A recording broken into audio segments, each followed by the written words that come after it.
In this video, we're going to be talking about how to fix Cash App transfer failed in 2026. So let's get straight into the video. So we're going to be discussing a couple of common reasons why your transfer could have failed and also a couple of ways you can simply go ahead and fix your problem. The first common reason could be insufficient fund. If you don't have any enough balance to cover the transfer amount or fee, then you might want to go ahead and verify your funds and ensure that you have sufficient funds in your account.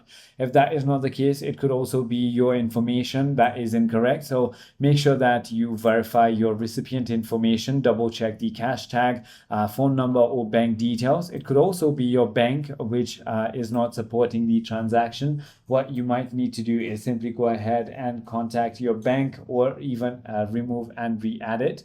Once you go ahead and do so, if that is not the case, it could also be your account not being verified. So simply go ahead and verify your account as well.